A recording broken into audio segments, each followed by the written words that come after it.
It's 6 o'clock tonight in Granada, in not quite so sunny Spain, but it is getting on a bit.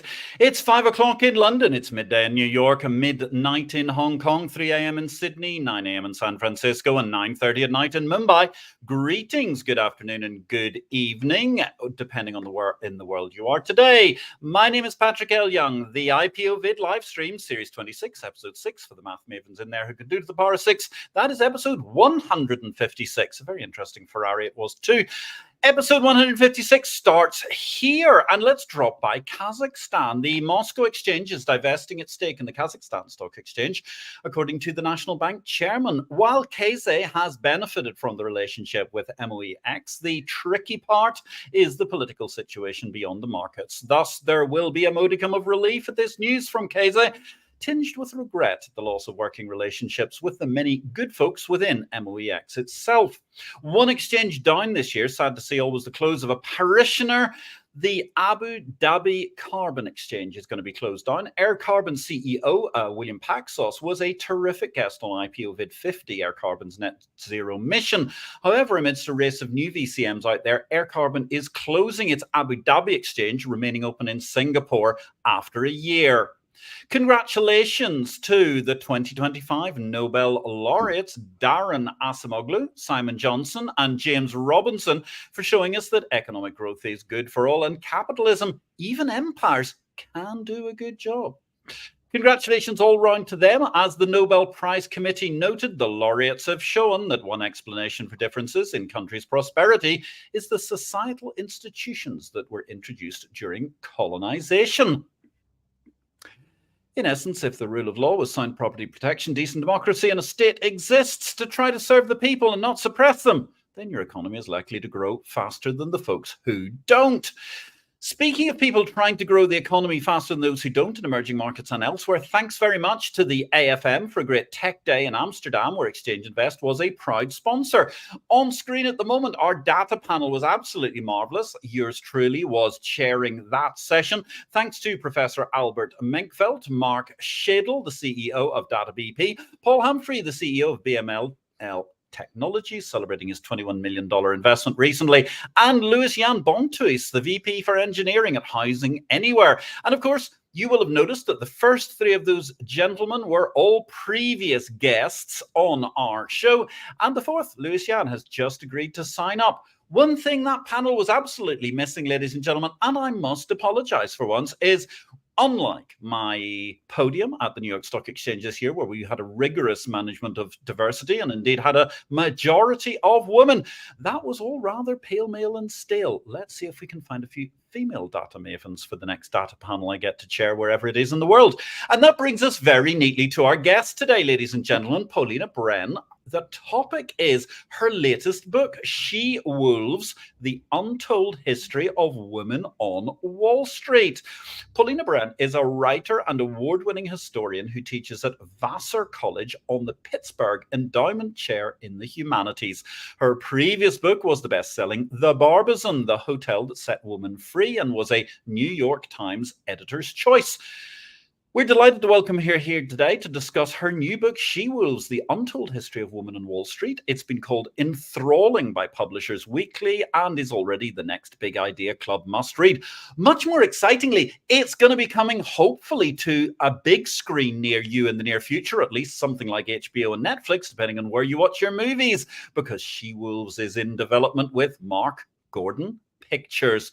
Paulina, welcome to IPO-VID. Where in the world are you today? Thank you so much, Patrick. I am in the Bronx.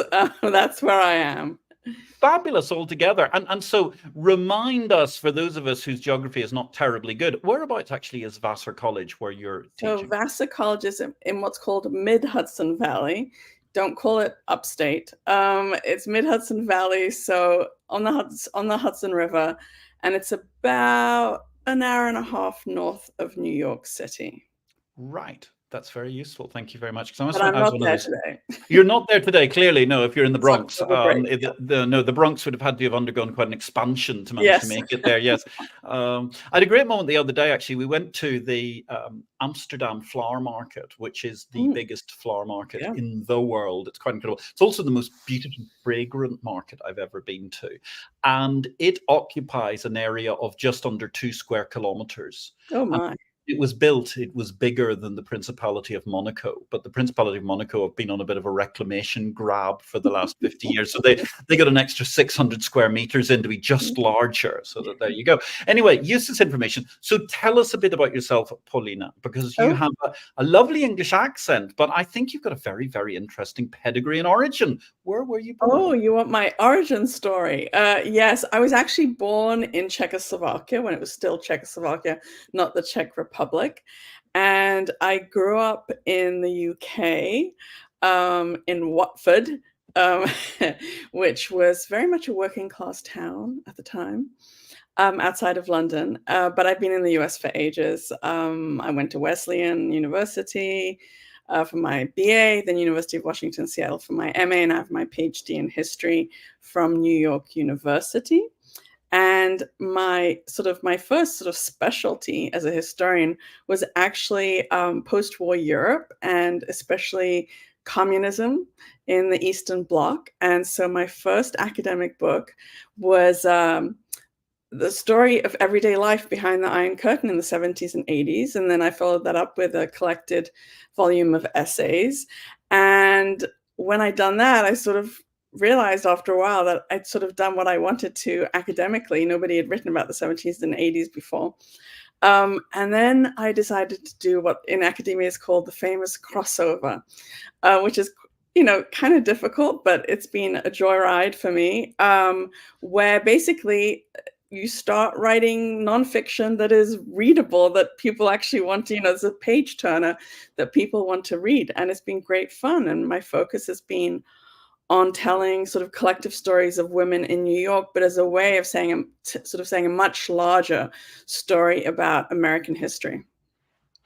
And what an interesting history it is. And actually, let's just go back to your previous book, because I think in some ways that helped you get the inspiration for your current book. So tell us a little bit about the Barbizon, because it is an amazing story altogether. And we'll get to the wolf story in a moment.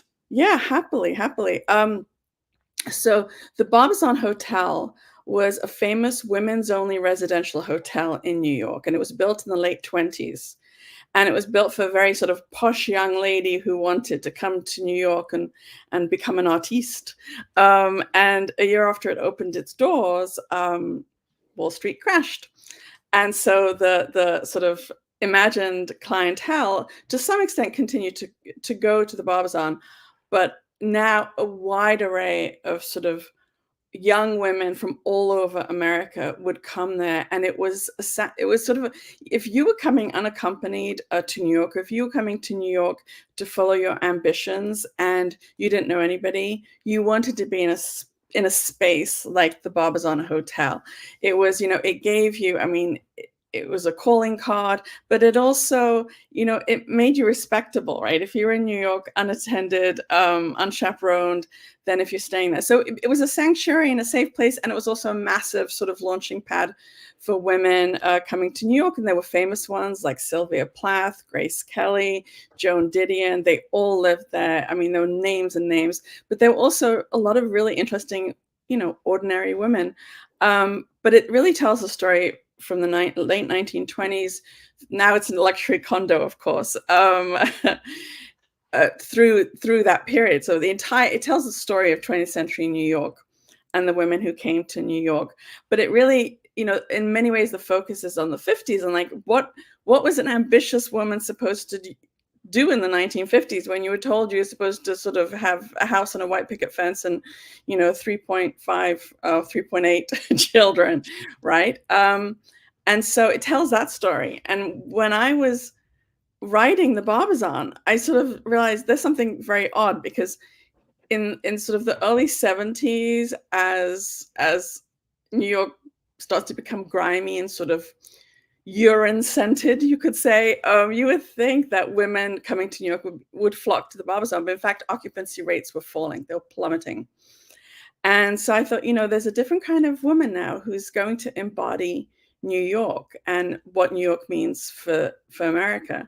And I kind of followed her, figuratively, but in one case and one character in my book, literally out of the door of the Barbizon and to Wall Street. What? How fascinating. How really, really fascinating. And also you got another Monaco reference in there inadvertently. We didn't plan that, ladies and gentlemen, by passing on Grace Kelly during the course of the 1950s. But it's actually, it is a very, very interesting thing, because what I do find amusing is still to this day, there is this plethora of clubs which exist in the center of New York, including a lot that are remarkably, let's face it, sexist. I mean, it's not just that they're exclusively male. I mean, they are downright sexist. I can remember that one chief, actually was an exchange story, one chairman of one major London exchange being asked by the CEO of another London exchange, where should I stay when I'm in New York? And he said, oh, dear boy, stay at the XYZ Club. So he promptly checked into the XYZ Club, and the XYZ Club were fascinated by this thing that this guy had brought with him, which wore a skirt and had two legs and looked vaguely human, but was clearly not male, and was promptly informed that there was no way she could go to the bar, and she probably could have breakfast in bed if she was really lucky. And he promptly moved out. I mean, quite sensibly. He said, I'm not putting up with that. It's absolutely ridiculous. And the other chairman had never noticed, because he'd never been anywhere with a wife. So it hadn't occurred to him to even think about it. And it's interesting that they managed to survive, and they've survived to this day, admittedly fewer there number. are two things. First of all, those stories of no ladies allowed and women having to climb through windows and back doors, women working on Wall Street.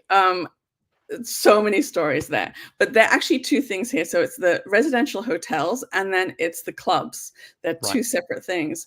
So the residential hotels, it was fascinating because in the 1920s, especially women got the vote and they were coming to New York and they wanted to do something other than just, be homemakers. All these women's hotels went up. And also, I mean, they'd also been, and they were following the pattern of sort of these bachelor men residential hotels. And it was, I won't bore anybody with it now, but it was a whole bunch of reasons why this was happening. And it was very easy. And there were different levels. You get the posh ones, you could get sort of, the YMCA was the lower ones, right?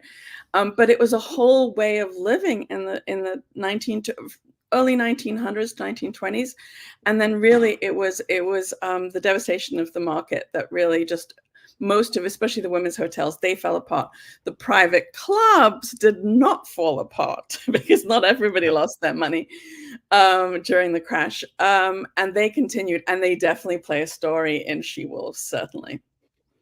So that it is very interesting, and that's why I think it's fascinating. And also, there's a very interesting underlying pinning thing, because of course we're finance nerds around here, so therefore this is such a fascinating I'm just a nerd. meeting of minds. Yes, exactly. Well, you're a literary nerd. I mean, that's lovely, but it's so good to have you on the show, because there's such an interesting thing also that you mentioned that, in the 20s, there was suddenly this explosion. And I think that's one of the things that defines for us the USA and New York, was that somebody somewhere thought, if I knock that up and I just focus on the demographic of women, then I'm going to get business, and this is going to work as a hotel. And whether they were male or female, the entrepreneur rapidly filled the gap. And it all does look very much like Tintin and the Land of Black Gold. It was all the hoteliers who had already built the men only residential hotels. And when the women suddenly had the vote and they started to sort of maneuver, through their lives very differently, they were like, oh, we know how to do this, and we're going to build them for women. It's fascinating. And again, it's just like Wall Street. Nobody actually wrote a history of these hotels. No, I think it's fascinating. Yeah. It's amazing. Yeah. I'm looking forward. I'm gonna go and pick a copy up actually and find that with great interest to read that, because it's really, really interesting. So the narrative, as you say, I mean, it's almost as if you're going from one movie to the next. One person leaves by the door and heads toward Wall Street. So this got you interested. You're coming to Wall Street as a complete outsider. Yes. Much like the woman in the 1950s that you talk about in your book. Very much so. They didn't know where they were. Absolutely. And honestly, I mean, it was a big learning curve for me. So that was fun and also not fun. But I think nobody's written this book, and there are a lot of memoirs, some of them really good, from both men and women. on their experience on Wall Street, right? But it's a particular time, particular place, particular person. And I'm really interested in telling like a sweep of a story where people can see themselves, even if they're not characters. And that's always my sort of, am I getting that response? That was the case with Barbizon, that's the case with She-Wolves. Am I telling a story that people can find themselves in? And it seems to be the case. And so I really wanted to write this that hadn't been written. And the more I started to do the research, and I discovered that these women, even the really well-known, really successful women on Wall Street, other than Mickey Siebert, who I'm sure we'll talk about, they barely have a footprint. Like if you Google them and so forth, I was really, really shocked by that. And so all the more I felt sort of the impetus of, I really want to write this American story. It's an American piece of history that needs to be out there. And that impetus to have it out there felt all the more important and timely, precisely because I was shocked. I'm used to there being a lack of sources when writing about women for various reasons. People don't feel women important. That was a problem with the Barbizon, young women, frivolous in New York. When sort of there isn't this feeling that we need to keep these documents that tell these stories. So that's always a hurdle, and I'm used to that. But the fact that these women, who in most cases are still alive, and there's so little on them, that added a certain motivation. But that's a really interesting motivation. And tell me then, did you manage to go and actually meet many of these women who were still alive? I had to because, Right. I'm a historian, so I would prefer to dwell in the archives. But when you're writing about the women who came to Wall Street from the 1960s, and with a little flashback to the 1950s, I should say 1950s through 9/11, that's 50 years I'm writing about, there really aren't any archives. So I ended up having to very much rely on interviews with women. Fortunately, a few of them in my book, they'd done extensive oral histories for the New York Historical Society about 10, 12 years ago. And also there's a database of history makers, of particularly of Black men and women who have made an impact. And so I was able to also use that oral history database archive. But other than that, I had to use the interviews, and I had to use a lot of contemporary press, which I love using. I used in my academic books because I was also writing about the 70s and 80s and everyday life behind the Iron Curtain. And I did it with the Barbizon. It's so interesting. And some of you might have had this experience, if by any chance, because now we can stream anything. If you're rewatching a show maybe that you saw, I don't know, in the 90s or early 2000s, it's really striking because what one can say, what one says, how the world looks, how people speak, it's all there, and it feels suddenly shockingly different, right, from just 20 years ago. And so you can get the same from the contemporary press at the time. How were they talking about this? What stories were they telling about these women? So sort of those oral histories and the contemporary press was sort of the backbone of the story. And that's really, really intriguing because, as you say, also, well, it has to also be said, I mean, the contemporary history of stock exchanges and exchanges is usually pretty lousy because it tells you what happened to the things. It doesn't tell you what happened to the people. And that's also one of the big difficulties. So it's not just sexist, but it is. But it happens to be. It's not just sexist. No, I think it's really about the fact that the sort of the world, if we can say, is quite divided. I'm one of those people, highly educated, and somebody would talk about Wall Street, and I go, I have no idea. And so many people have said this to me, that actually reading She-Wolves was also like a really pleasant sort of learning experience of learning about Wall Street and finance. So, and then there's people who are on Wall Street and who are in finance who don't know the history, but they know the terms, they might know the economic history, right? And so what has been written, the memoirs tend to also kind of be directed at the people who have had the same experience, right? And you're right, there are a lot of books on sort of the economic history of the stock exchanges, of Wall Street, of investing, and so forth. But they don't speak to readers like me and like most readers, right? So I was really trying to make this world accessible in a way that I had to make it accessible for myself. And so that was a big challenge. And in some ways, that was kind of the most exciting thing to me, to be able to bring that world to people who don't know anything, or to bring it to a generation of men and women working on Wall Street now who have no idea about the past.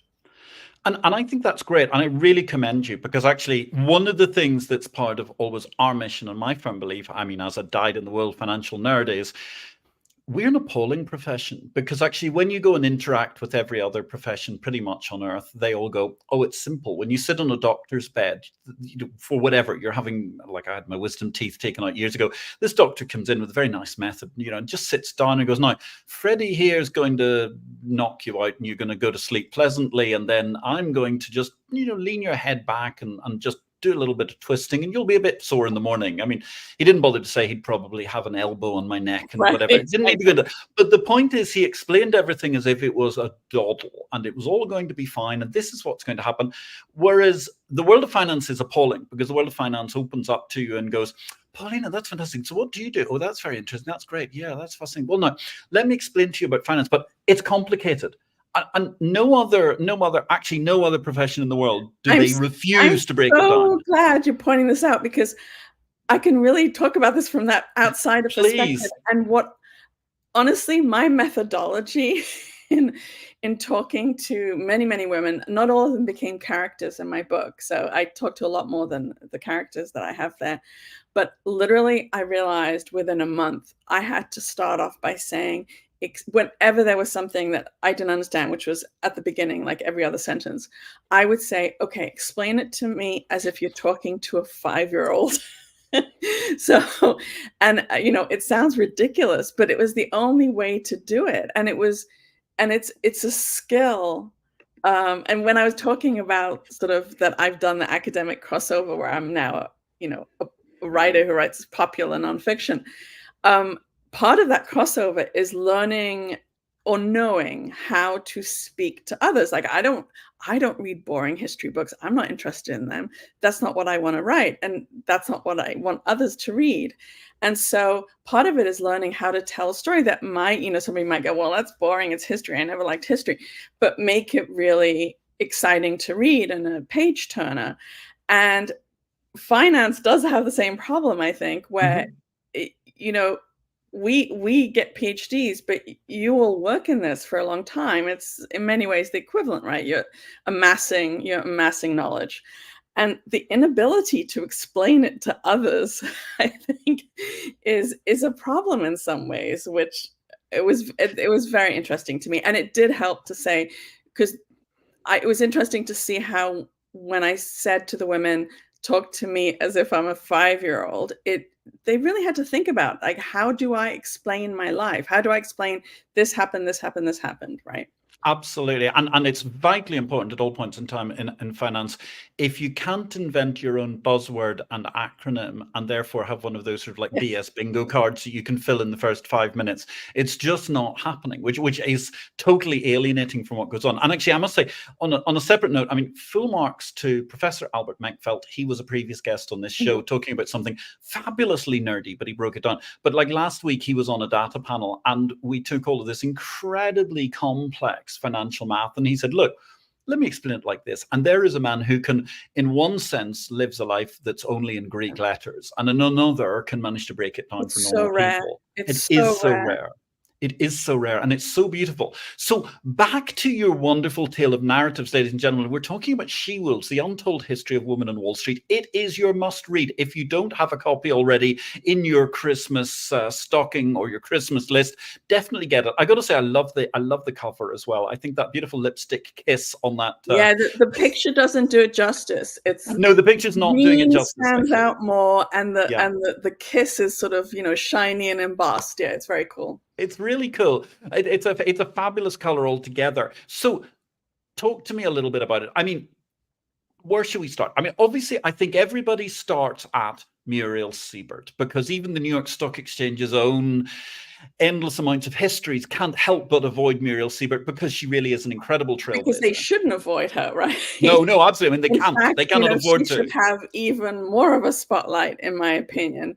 And one of the great things is that this book just came out a month ago, I think, to the day.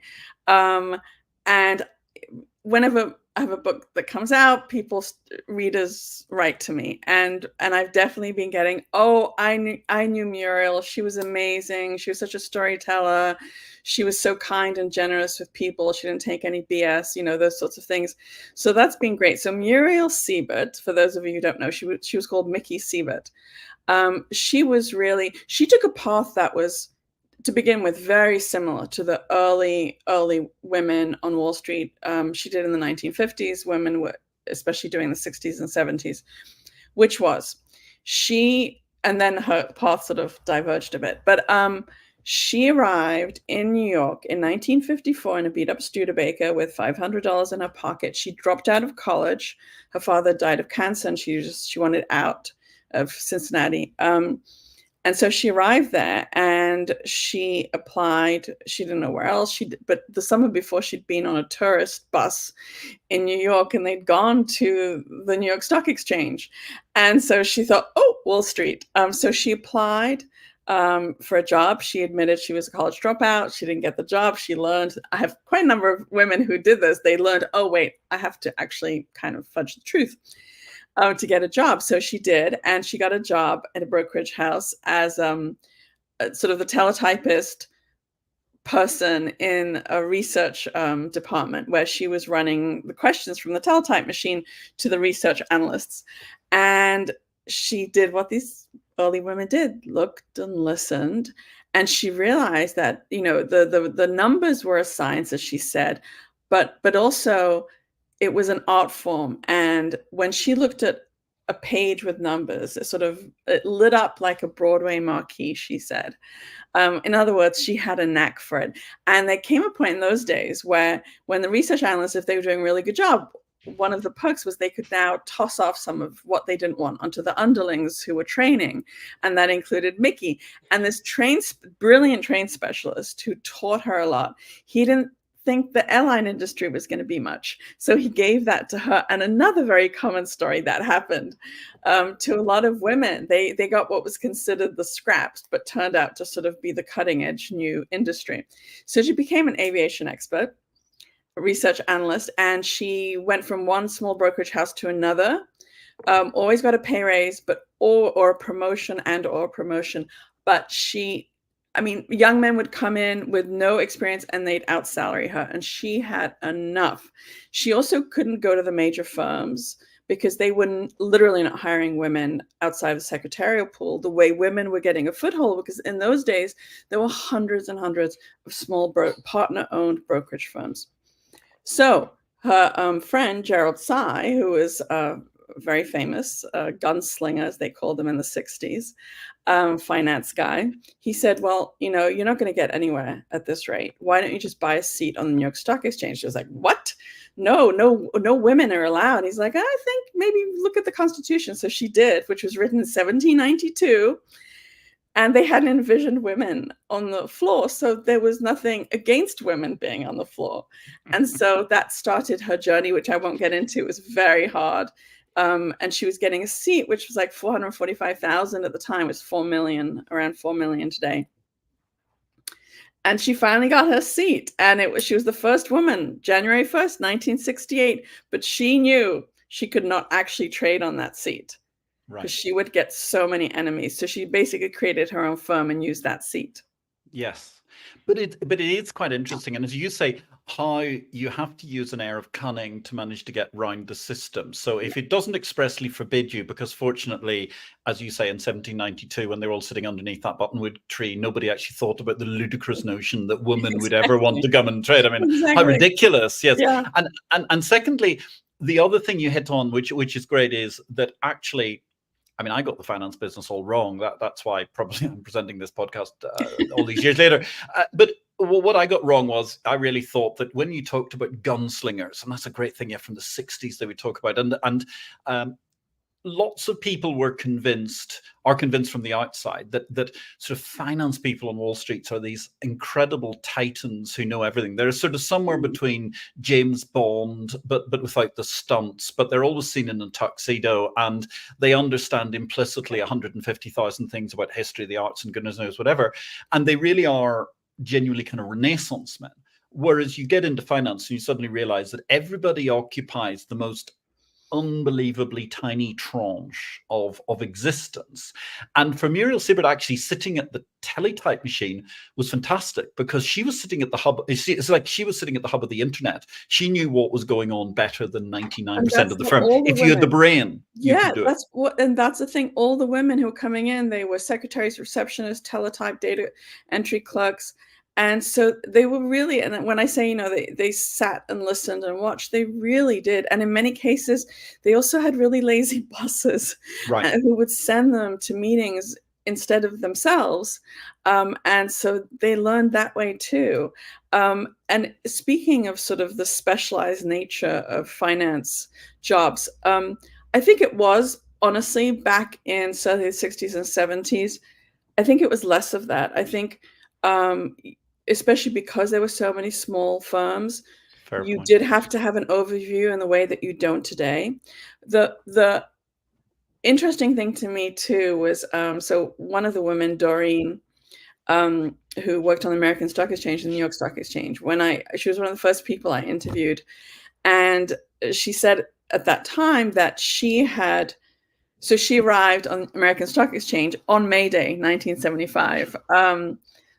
And wow.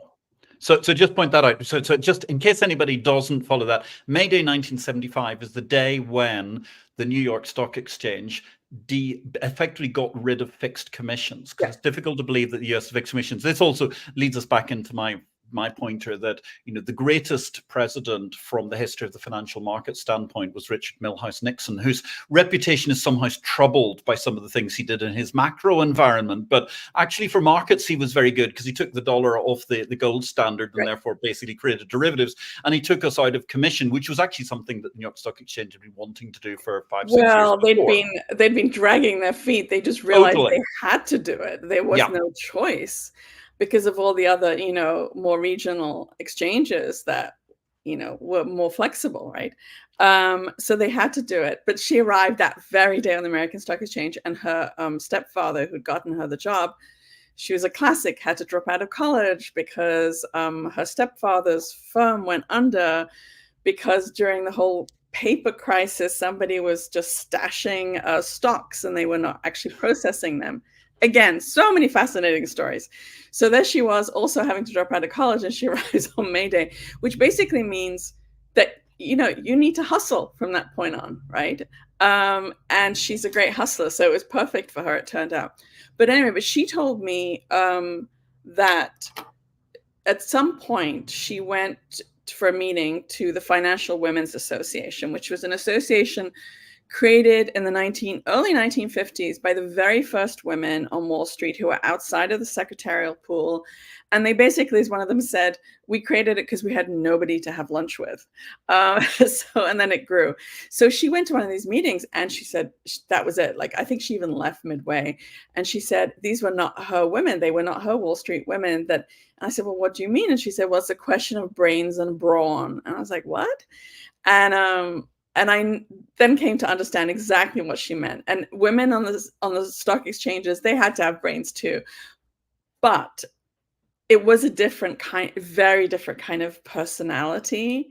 So that was really fascinating to sort of get to know, like, these people on the stock exchange versus the people in investment and brokerage. And it was great. And I have to say, like, there was something feisty about those exchange women. And one of my favorite is Louise Jones, who was found abandoned in a phone booth on the Upper West Side as a newborn.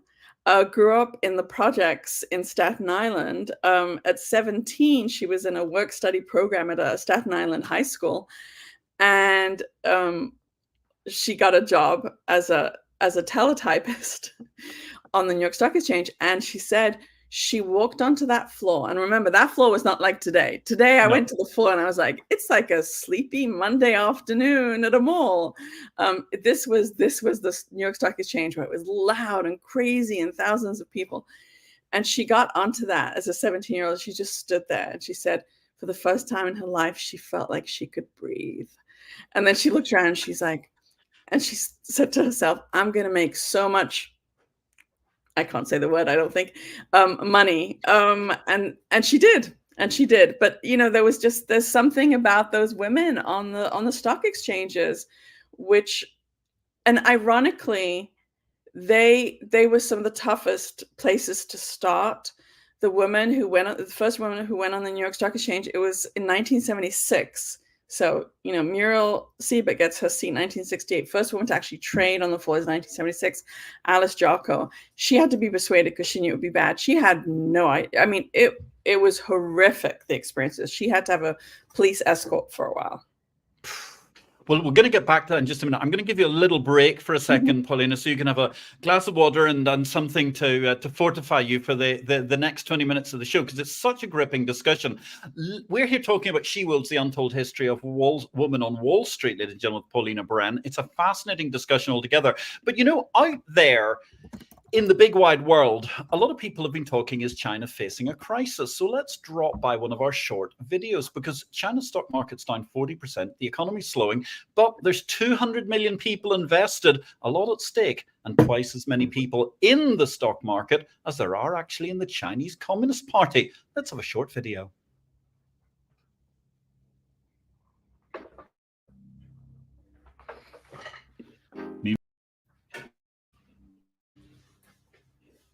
Meanwhile, in big world, is there a China crisis? Well, certainly the Chinese Politburo is rather vexed, ladies and gentlemen. What they're looking at is a stock market that was down 40% since the all-time highs 3 years ago, and a sluggish economy. That said, sluggish economy in Chinese terms isn't necessarily what it means in the US or Europe, but we'll get back to that in a moment.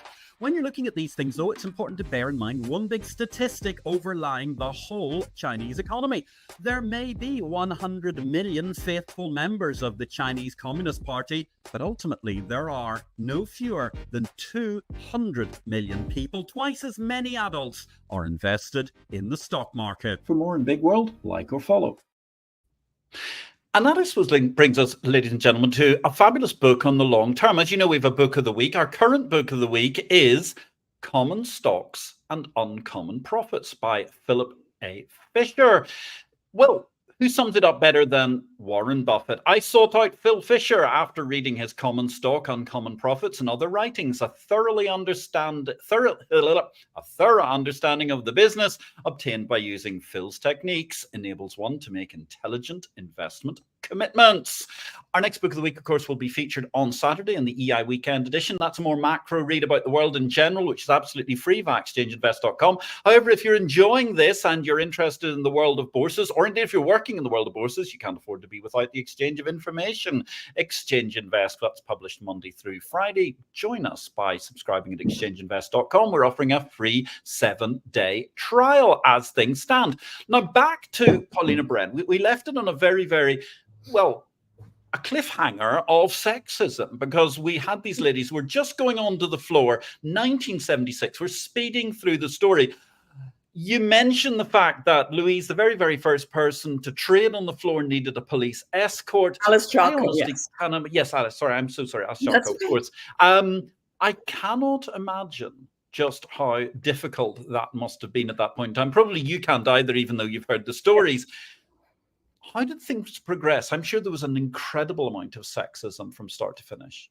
Well, I want to address the last thing you said, when you said, you probably can't imagine. So what was interesting about writing this, I too thought initially, well, you know, how much will I have in common with these women? Like how will I relate to them? And as I was writing She Wolves, I was thinking, this is kind of, you know, obviously it's turbo drive because of money and testosterone, but this is sort of the story of all women who went into the workforce in the 70s, 80s, and 90s. And I've discovered that in giving talks and so forth, where women have come up to me and men and have said, I wasn't in finance, but I was in this industry. I was in publishing, for example. And what you're saying, or in advertising, and what you're saying is just, it's my story as well. So I think we need to also be a little bit careful. Like, this is why I was saying this is an American story. So yes, Wall Street is very particular, but let's not be delusional about that either, right? No, that's a very, very good point. And thank you for picking me up on it, because yes, the same things happened every day. Possibly the one and only difference with finance is that it would have been even more brazen, because you were in an environment where you could be one or two women standing quite literally in a very, very, very close atmosphere. And I mean, good grief, the futures pits and so on, and the options pits were even worse, because people stand absolutely close, shoulder to shoulder. But there could be 500 blokes and one woman. I mean. If I can actually tag on to that. So yes, She Wolves is optioned, and they're trying to turn it into a TV series. Sort of the idea was sort of like, I think, like a Mad Men kind of version, right? As I started the research, it's a wonderful team, and they wanted me to send them information. And so I was learning as they were learning. And I think we were all shocked. And this is problematic for us setting up a TV series, is exactly what you just said. There'd be like 2 women and 500 men up until, late 70s, early 80s. So, that's that kind of like the numbers. And once you start to really think about it and write about it and imagine it as a visual form, like, how do you tell the story that 2 women and 500 men, right? But if you want to tell a story, a sort of a collective women's story in that moment. But yes, I mean, the women, you said before when I was telling one of the stories about how sort of with Muriel Siebert, she had to sort of be wily.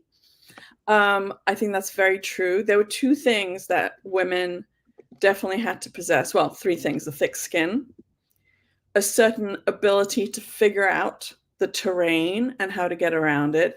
And they all said you had to learn to have a serious sense of humor, or at least sort of, the showmanship of humor, because you would get horrible remarks all the time. But at the same time, those 499 men who hadn't made the remark in that moment are all looking at you to see how you're going to respond. And it's quite interesting, because if you showed a sense of humor about yourself, then actually the tables could turn. People would start to respect you. Well, but it was incredibly difficult. No, that did not happen usually. They said no, they just had to keep plowing forward with humor. It was constant deflection with humor. And that's the thing. And you would think, and going back to Alice Jocko, who is the first woman on the New York Stock Exchange to be trading on the floor instead of just working on the floor, she went in thinking that she thought that as she'd get more respect, the lewd comments, the things left in her booth, the things, I don't think I'm allowed to say what they were, sent down the pneumatic tubes, she thought that would actually get better, but it got worse. And she got it from different people. So as she started to make much larger trades and she was responsible for a lot more, the specialists started to respect her. But then sort of the runners and the clerks and other traders who had not been maybe as bad before were now going after her. So, this idea that you're going to get, that's a very, no offense, Patrick, it's a very male point of view, that, that if you're funny enough, you keep going, you'll get respect. At least in this period of time, that didn't happen. It was just, you had to keep doing it as a survival tactic and to show that it's not going to phase you. That was very important. And you know what? I'm going to walk that back, because actually I was thinking about a specific instance of a specific person. It was actually, anyway, the point is, I think they endured 11 months of hell before there was one incident that actually turned the whole thing in their favor. So that did much happen. much That's more fair. That's I mean fair, I think. much more a second real moment, or episode 7 of your series out of 12 or something, rather than episode 2 or 3. Yeah, exactly. So that is quite a fair Yeah. point. And actually, Anne Berg is probably going to criticize me in the morning for such a ridiculous comment in the first place, but it's great to hear from you, Anne. Okay. Hello. She's calling me absolutely scintillating. So Anne, I'm on your side. Absolutely scintillating. Strikes a chord with my Chicago experience in the 1980s. This is a woman who actually lived, well, not obviously in the hotels you're talking about. I do believe you were in Hell's Kitchen as a coffee broker in the Oh my goodness. in the late 70s, early 80s, Anne, if I remember correctly. You were living there. Anne, a previous guest on IPO-VID, very, very interesting to talk to you about commodities business the world over. And truly, I mean, in your group of ladies who were amongst a relatively few who went through the Chicago Board of Trade and became a director. And the commodity exchanges, oh my God, I tip my hat to you, Anne. I really do. And I'm curious, like, well, she's not there now, but what I want to say, what's also interesting, so you have these women coming in the 50s, very few, but icons, or icon, Mickey Siebert. 60s, they're coming, and they're taking two routes. There's business school, and there's the sort of college dropout or trying to find a job, end up on Wall Street because the pay is a little bit better as a receptionist, and sort of ending up being a research analyst and then ending up being a portfolio manager, and that kind of route. But then what happens is, up until early 1980s, Wall Street is still kind of a backwater. And then it explodes. It absolutely explodes, as we all know. In the early 80s, it's now the place to come to. New York is now not as urine-centered as it was before. It's also seeing a comeback, right? So the whole landscape changes. And now you have completely different women coming. Now, first of all, Wall Street needs bodies. They're less discerning on whose body that is. So, not once you're in the workplace, but in terms of hiring. So you're seeing these hiring surges, right, for men and women.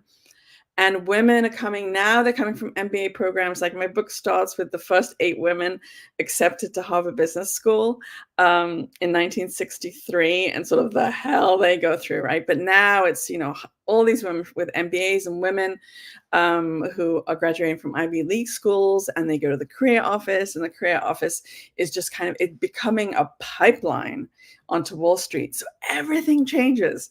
And of course, there's like real tension, from, at least from what I understand, from both sides were telling me this, real tension between these two generations of women. And that was really interesting to see. This is not a sort of, some monolithic story about women coming to Wall Street. There's obviously great complexity here. And of course, we haven't even gotten into the question of race. Well, and I think you had, but actually, the point you hit, I'm not sure that that's just a female on female thing. I think that's a male female thing as well, because actually there's two observations I make. One is the arrival of the graduate tumult, as opposed to, one of your family went into stock brokerage, one went into the military, one went into whatever. And I think there's an incredible degree of tension there, because there were a huge number of people who worked for it through 30 or 40 years. And actually, when things like the money market and the commodities exchanges took off, they just couldn't find people to work there. So it allowed people to propel who would have not got jobs otherwise. You're absolutely right. I mean, the amount of stories I heard of, literally, they would take some 22-year-old who just graduated, I don't know, from Cornell, let's say, and plop him into a chair and turn him into a trader in 2 weeks. Yes. And you're absolutely right. These are not necessarily people. Not to diss them, but you're right. There was so many spots suddenly to fill. Well, we were sitting in a tapas bar in Granada last night, and actually the point was, this guy could remember everything we wanted, including our tapas to 7 decimal places. And I was saying, 40 years ago, that guy would have been working on the floor of a commodity or stock exchange, because he had that ability to be a broker, maybe not a trader, but to actually stand around the pits and just process orders. And I think there was an incredible tension, therefore, with the whole graduatization. And actually, I would say something else, which is rather controversial, which is, actually, the graduate trainee business has been the worst thing in the history of financial markets for meritocracy, because the old-fashioned system Oh, had an incredible carrière virtuelle oh, talent. As long as you were the best man for the job, it didn't matter if absolutely. you're male, female, whatever, you got there eventually. And this is the argument I also make, that ironically what happened is even though Alice Jocko, as I said, had the most horrendous experience on the New York Stock Exchange, I mean, she planted the flag and led the way.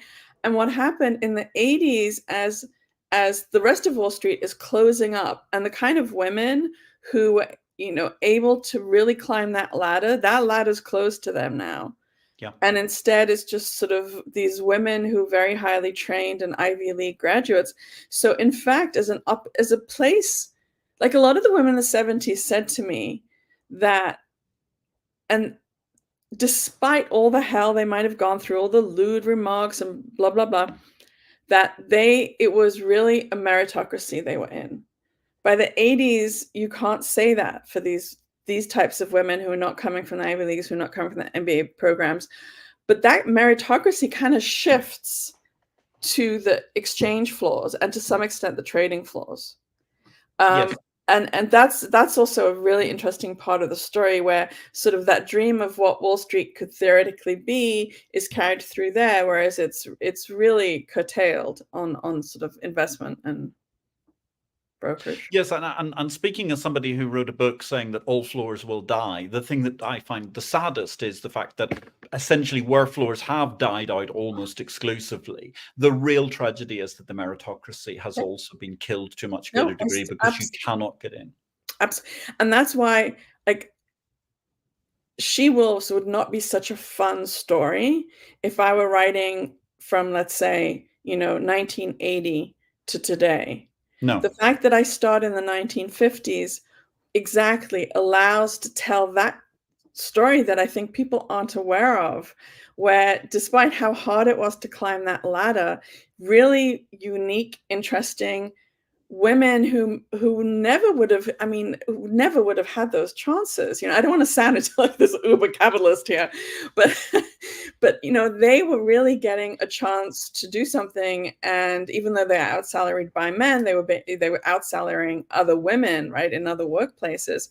It was such a different environment. And it's also what was fascinating to me, just how the look and feel of Wall Street, how different it was before the 80s. I mean, it really was this small community. People knew each other. When you worked on Wall Street, you worked on Wall Street and the surrounding streets. You didn't work in Midtown.